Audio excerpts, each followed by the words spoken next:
열왕기하 15장을 읽었습니다.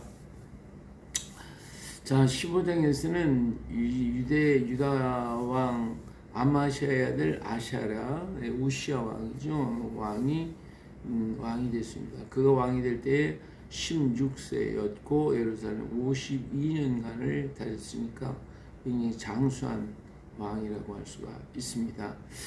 그의 어머니 이름은 여골리아라 예루살렘 사람이더라. 이거 보니까 이 어머니가 예루살렘에 있었으니까 그래도 어머니의 영향이 많았을 것이다 라고 보게 되겠습니다. 예,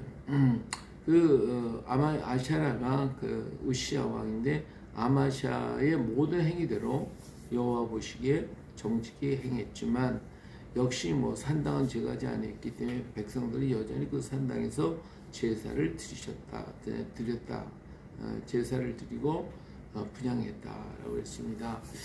우시아 때는 나라가 굉장히 든든했고 강성했습니다. 52년 동안을 다스렸는데 나라가 평안하고 강성했는데 우시아가 나중에 그만 교만해져 가지고 하나님의 성전에서 제사장이 드려야 할 제사를 자기가 뺏어서 드리다가 하나님 치시니까 그만 문둥병에 걸려버리고 말았죠.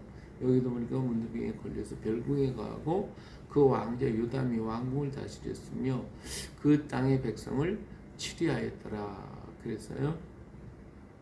그러니까 왕이 문둥병에 걸리니까 어떻게 할 수는 없고 그의 아들 요담이 대신해서 살아있는 동안에도 계속 요담이 그 나라를 다스리게 됐습니다. 자, 그리고 유다 왕 아시아레아의 제 38년에 여로보암의 아들 스가랴가 사마리아에서 6달 동안 이스라엘을 다스렸다. 그래서요, 그의 조상의 행위대로 여호와 보시기에 악을 행하여 이스라엘에 범죄케 한 느밧의 아들 여로보암이 죄에서 떠나지 아니하였다. 자, 유다는 아버지에 따라서 정직하게 살았다 했다 그러고 이스라엘은 전부 다 악을 행했다 이렇게 얘기하고 있어요. 근데 똑같이 유다 나라에는 산당이 있고 이스라엘에는 여호사밧의 죄에서 떠나지 아니했다. 여로보암의 죄에서 떠나지 않았다. 이렇게 항상 얘기하고 있어요. 여로보암 단과 베델에 송아지 우상을 뒀고 그것을 섬기는 일에서 떠나지 않았다. 유대 나라에는 산당에서 제사를 드렸다. 이렇게 그 기본적인 죄에서 떠나지 아니하고 계속 남아 있었고 왕은 그대로 또 그걸 방치하고 있었다라고 하는 이것을 계속해서 얘기하고 있어요. 이렇게 기본적으로 백성들 속에 파고 들어간 정말 누가 어떻게 움직일 수 없는 그런 기본적인 신앙들이 그들 가운데 있었고 이것이 결국은 멸망의 증거가 되고 있는 것을 알 수가 있습니다. 예, 모래 위에 세운 집은 아무리 위가 아름답게 견고하게 지었다 할지라도 그냥 쓰러질 수밖에 없겠죠. 예, 그러나 반석 위에 지은 집은 보기에 좀 편할지 몰라도 결국은 쓰러지지 않아요. 단단히 서 있을 수가 있어요. 반석이 튼튼해야 되는데 기반이 튼튼해 기반이 흔들리기 때문에 그들이 이렇게 다른 신을 섬기게 되고 하나님의 진노에 그냥 머물러 있게 됐다라고 하는 것이죠.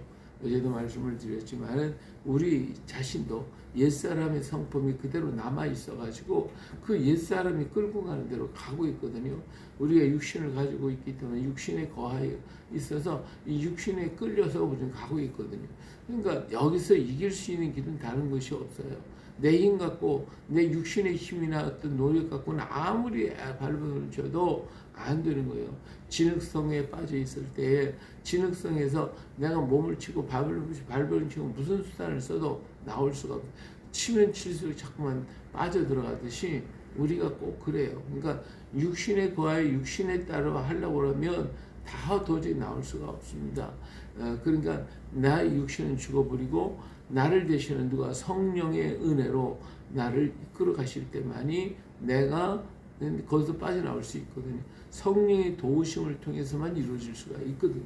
이처럼 오늘 우리들이 이 땅에 사는 동안에 육신 의지하고 세상 바라보면 도저히 이길 수가 없어요. 우리는 어떻게 해요? 오직 성령의 인도하심과 성령의 이끌림을 따라 살아가야만이 우리는 살 수가 있다. 이것을 우리는 잊어서는 안 됩니다. 한순간도 우리는 성령을 잊어버려서는 안 되고 성령의 도우심을 따라 성령을 순종하고 따라가는 우리가 되어야 할 줄로 믿습니다.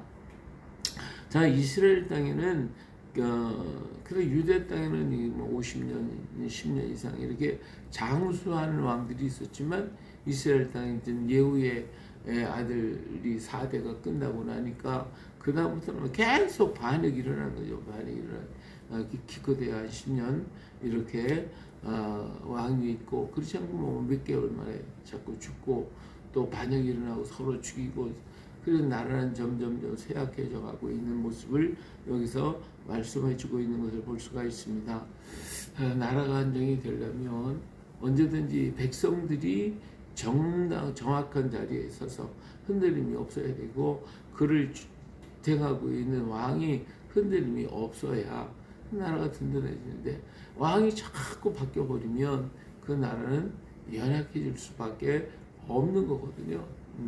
공산주의자들이 강해가지고 지금까지 이렇게 든든히 서 있는 것은 뭐예요?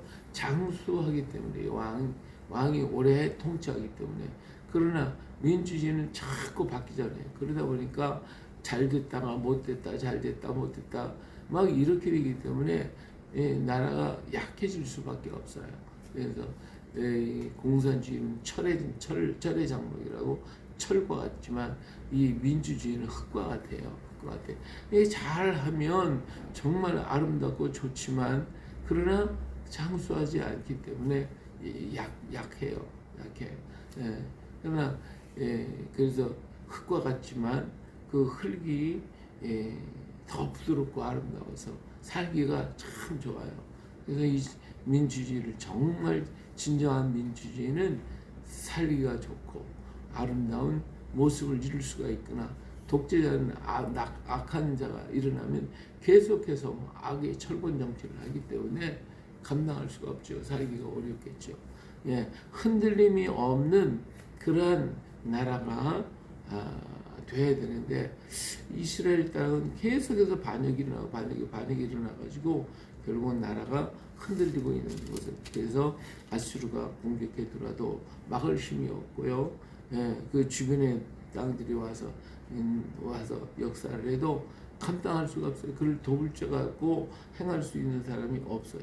여기 보니까 아수르가 쳐들어오고 그래서 모든 제사를 전부 다 끌어다가 다 갖다가 아수르 왕 불에게 갖다 바쳐버리고 그런 건 또 아수르 왕 디글랏 빌레셀이 보니까 백성들이 다 사로잡혀가고 그러냐 모두가 죽어가는 이런 가련한 일들이 일어나고 있다라고 하는 것을 볼 수가 있습니다. 자, 유대 땅은 우시아 왕이 아주 든든하게 있었고 그 아들 요담도 역시 하나님의 복에 정직히 행하였다라고 하는 것을 볼 수가 있습니다. 자, 그러다 보니까 하나님께서 어때요? 이제 하나님의 시간이 다 돼가니까 37절에 그때 여호와께서 비로소 아람 왕 르신과 르말레의 아들 베가를 보내어 유다를 시게 하였더라. 유다도 또한 정신을 차리고 깨닫지 못하니까 하나님이 또 이 르신과 베가를 보내게 되죠. 아람 왕과 이스라엘 연합 군대가 유다를 공격해 오는 거예요. 유다를 공격하는데 이때 유다가 정신을 바짝 차리고 더 하나님께 가까이 가야 되는데 유대 땅도 정말 왕은 정직히 행하고 그렇지만 백성들은 전부 다 저 산당에 가서 제사를 드리고 하나님 말씀을 떠나서 거기에 머물러 있다 보니까 전체가 약해져 버렸어요. 공격해 들으니까 이 왕이 더 하나님 의지하고 하나님께 부르짖어야 되는데 그렇게 하지 못했기 때문에 이러한 또 유대 나라가 흔들흔들 되어지고 있거든요.